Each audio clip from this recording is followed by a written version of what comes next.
Tenemos bases moleculares del cáncer colorectal, tratamiento médico por el doctor Carlos Ángel, que es un oncólogo médico cuyo entrenamiento fue hecho en el Hospital Padre Machado y continuó su trabajo en ese instituto.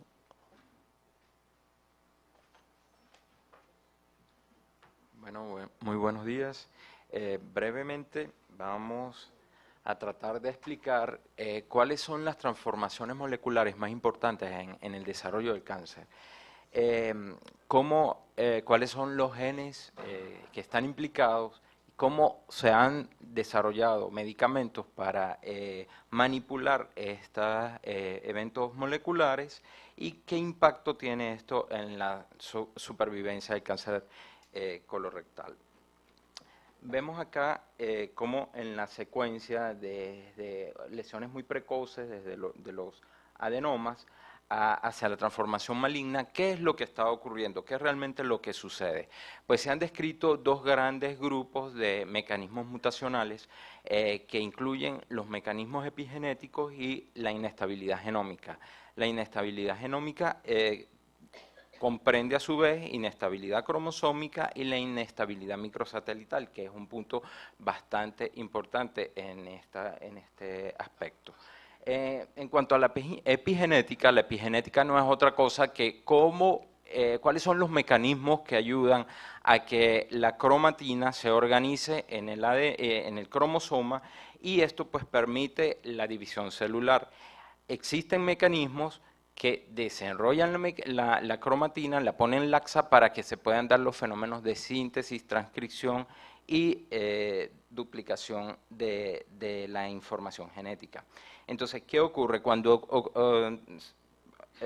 se producen procesos moleculares a nivel de grupos específicos como las histonas, que son las empaquetadoras del ADN, pues esto pueden traer muchos aspectos mutacionales y de allí vamos a tener una serie de alteraciones que van a tener una baja expresión de genes supresores o alta expresión de genes mutadores o protoncogenes. Vemos acá cómo se describen básicamente, estos son los mecanismos de empaquetamiento y cómo pueden ser susceptibles de transformación. En cuanto a la inestabilidad cromosómica, es conocida como la vía supresora y es el mecanismo más común en la presencia de cáncer de colon esporádico. Conlleva a numerosas producción de copias en la estructura cromosómica y ocasionan pérdidas de genes tanto supresores y mutación de protooncogenes. En cuanto a la inestabilidad microsatelital, aquí hay una modificación de esto, pero la inestabilidad microsatelital también es conocida como la vía mutadora. Es causada por errores en un sistema muy importante que es el sistema de reparación del ADN, que es el mismatch repair.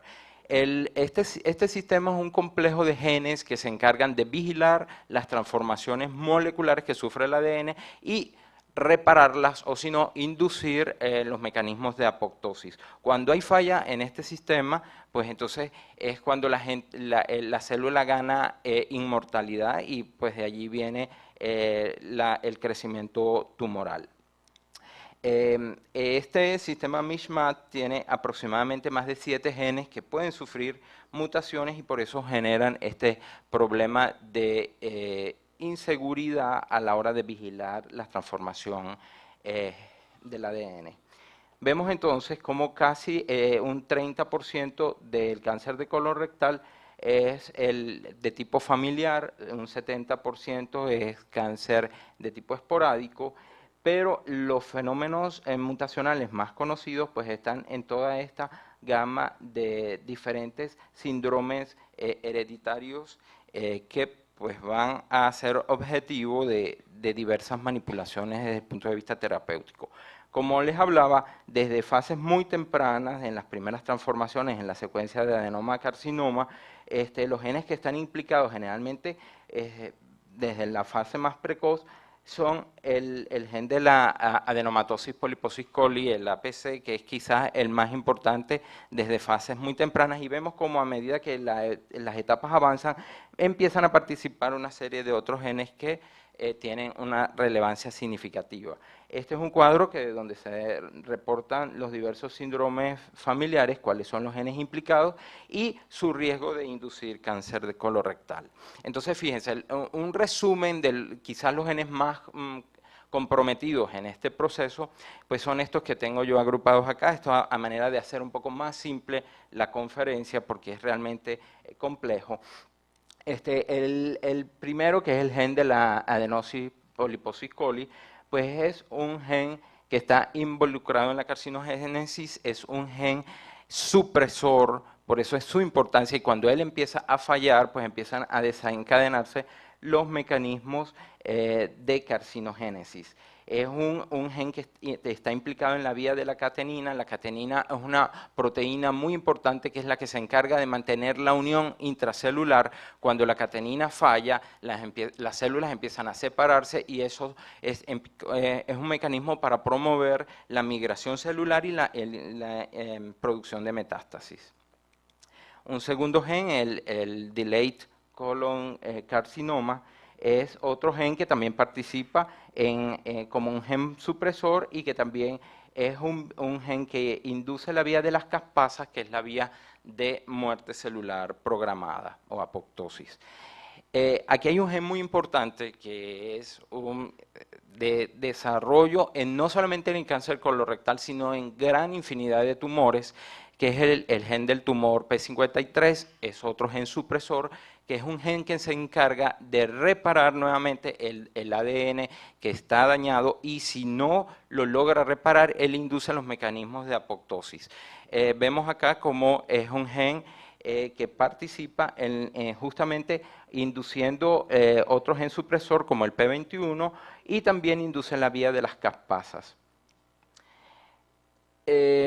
La familia Carras o la familia RAS es un grupo que realmente ahorita quizás es en el que más se ha hablado desde el punto de vista terapéutico, cómo la terapéutica va inclinada hacia las manipulaciones que se han hecho sobre la incidencia de modificaciones del gen RAS. Es una familia de 4 genes que tienen todos, son genes que se mantienen activos en la vía de señalización desde el factor de crecimiento epitelial hasta las cascadas más bajas de señalización intracelular hacia el mensaje sobre el ADN. El BRAF es otro factor de transcripción que también participa en la génesis de la carcinogénesis colónica. Básicamente también es un gen que se complementa con el gen RAS y por vía de activación de otras vías moleculares como la del RAF y el MAP, pues induce carcinogénesis. Entonces, fíjense, un resumen bastante complejo, pero es más o menos a manera de explicar cómo todos estos genes que hemos mencionado tienen participación en el desarrollo de proteínas que tienen una relevancia significativa en todo lo que son las vías de señalización. Esas vías de señalización estimulan a nivel del ADN todo lo que son los fenómenos de crecimiento, promoción del tumor y también inducen apoptosis. Fíjense, cuando hablamos de terapias biológicas, que son terapias que se han diseñado a manera de modificar todos estos elementos moleculares, vemos que lo principal es pues entonces la determinación de estos eventos moleculares y cuál es la conducción o el inicio del evento. Por eso es que reciben el nombre de drivers. La determinación de un driver es simplemente determinar cuál es la molécula que induce todos esos cambios y lograr inhibirla o descubrir o desarrollar una molécula que inhiba ese driver y nos produzca un beneficio clínico, pues eso es lo que se conoce en realidad como una terapia biológica. Vemos que otro fenómeno que participa en la génesis del desarrollo del cáncer de colorectal, pues son los fenómenos de angiogénesis, porque es precisamente un mecanismo muy temprano que aparece en formas muy precoz cuando ya la célula empieza a tener todas estas transformaciones moleculares, y estos mecanismos son los que van a inducir la neovascularización y nutrición del tumor. Cuando desarrollamos mecanismos antiangiogénicos, lo primero que vamos a hacer es restarle nutrición al tumor, y este es un mecanismo para antitumoral. Vemos acá que también desde el punto de vista molecular los fenómenos angiogénicos pues tienen una serie de estructuras moleculares que son manipuladas desde el punto de vista terapéutico y son blanco para las nuevas drogas. Ahora, bien, yo voy a tratar de explicarles cómo toda esta información se ha llevado a la práctica clínica, cómo es que los medicamentos que se están desarrollando tienen un impacto en la supervivencia. Quizá este estudio, que es el estudio que le dio aprobación al cetuximab, que es un anticuerpo monoclonal que bloquea la vía de señalización del factor de crecimiento epidérmico, es uno de los más importantes porque fue la primera molécula introducida en este aspecto. Y vemos acá cómo, bueno, aquí no me ayuda mucho la curva, pero vemos acá que hubo una curva donde se benefició aquel grupo de pacientes que recibieron el anticuerpo monoclonal con la quimioterapia convencional. En el desarrollo retrospectivo de este estudio fue cuando empiezan a hacerse análisis, porque habían grupos de pacientes que se veía que no respondían a este medicamento y que progresaban muy rápido. Pues bueno, ahí es cuando se descubre la participación de otros genes que mantienen activa la vía de señalización independiente del bloqueo que yo genere a nivel de membrana. Y eso fue el desarrollo o identificación de las mutaciones de la familia RAS, principalmente del KRAS. Vemos acá cómo en estudios posteriores se determina que en la etapa de pacientes que no presentan mutación del gen KRAS, pues estos pacientes responden de una manera más positiva a las terapias biológicas. Y es así como actualmente pues, se conocen todas las mutaciones que ocurren en la familia RAS y que estas tienen implicación significativa para la hora de determinar o identificar cuál es el paciente que más se va a beneficiar de recibir una u otra terapia. Ya este es el resumen de los 3 estudios más importantes que se comparan tratamientos de primera línea para donde se incluyen medicamentos biológicos con la quimioterapia convencional. Estos 3 estudios nos permiten establecer cuál de las quimioterapias convencionales y cuál de los medicamentos biológicos van a ser ofrecen un mayor beneficio en primera línea. Sin embargo, estos 3 estudios no han mostrado superioridad de alguno de ellos, sino discretamente tendencias para decir, por ejemplo, en el caso del estudio del grupo CALGB, que quizás el estudio más importante es el que tiene un mayor grupo de pacientes y en el que se logran analizar 4 esquemas de quimioterapia de primera línea. En este estudio vemos claramente que no hubo diferencias significativas en cuanto a supervivencia global y supervivencia libre de progresión. De algo importante es que estos estudios fueron ya realizados para pacientes que estuvieran en una fase wild type, que eran perfectamente susceptibles al tratamiento de bloqueo del factor de crecimiento epidérmico, y que esto era comparable con otro tipo de medicamentos como los medicamentos antiangiogénicos. La introducción del panitumumab, también otro bloqueador del factor de crecimiento epidérmico, pues también nos permitió determinar que en la fase, en aquellos pacientes que se van a beneficiar a este medicamento, son los que no tienen mutaciones del gen RAS.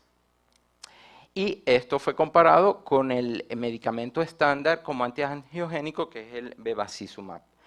Vemos entonces los resultados en cuanto a sobrevida libre de progresión, donde el panitumumab ofreció una ventaja sobre el antiangiogénico, pero esto fue solamente determinado en aquellos pacientes wild-type total. Y claramente hay una curva negativa, que es esta acá, donde se observa que habían pacientes que presentaban mutaciones en otros exones de la misma familia RAS, por ejemplo en este caso del NRAS, y vemos como el uso de las terapias anti-EGFR más bien eran negativas para estos pacientes. Por lo tanto, lo que se traduce finalmente, o la conclusión de esto, es que desde el punto de vista genético, estos pacientes tienen que estar estudiados completamente.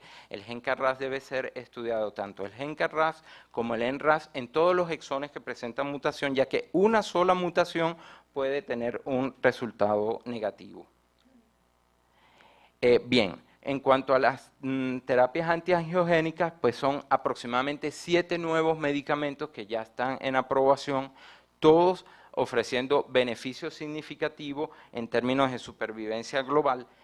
Y aquí, pues de una manera muy rápida, porque realmente es muy denso, les puedo mostrar simplemente todos los nuevos medicamentos que todos tienen un origen en lo que hablamos en la fase inicial. Este es un nuevo medicamento que es un antiangiogénico vía oral que inhibe todos los factores, la familia de los factores de crecimiento endotelial vascular. Vemos acá como este medicamento fue comparado con placebo y ofreció un beneficio en la supervivencia global significativo después de aquellos pacientes que habían recibido todas las terapias estándar, las que vimos previamente. Este beneficio fue tanto en términos de supervivencia global como supervivencia libre de progresión. Otro anticuerpo monoclonal anti-VEGF es el aflibercept, también un medicamento aprobado por la FDA, cual el estudio VALOR fue el estudio que le dio aprobación cuando se utilizó en combinación con un esquema de quimioterapia estándar versus placebo, y en este estudio vemos cómo el uso del nuevo anticuerpo monoclonal también ofreció beneficios claros en supervivencia global. Un nuevo medicamento que es aprobado en este año, en abril de este año, aprobado ya por la FDA, es otro anticuerpo monoclonal, pero este va dirigido al receptor del factor de crecimiento endotelial vascular, el ramucirumab, presentado ya con el estudio de aprobación, que es el estudio RAISE, igual es un estudio que evaluó la combinación del monoclonal con quimioterapia estándar, y vemos que en este hubo un beneficio claro en términos de supervivencia global. Esto permitió que en abril la FDA pues lo aprobase en primera línea para el tratamiento del cáncer colorectal. También en este año, con la presentación de un estudio japonés, una nueva molécula, una nueva fluoropidimidina, fue aprobada también por la FDA, el TAX 102, es una nueva fluoropidimidina de tercera generación, pero mucho más selectiva, y la cual también fue evaluada en este estudio japonés en pacientes refractarios a todas las a todos los esquemas previos, incluso a las terapias biológicas establecidas, y vemos acá cómo este nuevo medicamento también ofreció un beneficio claro en aquellos pacientes refractarios, ¿ok? Y este beneficio fue en términos de supervivencia global.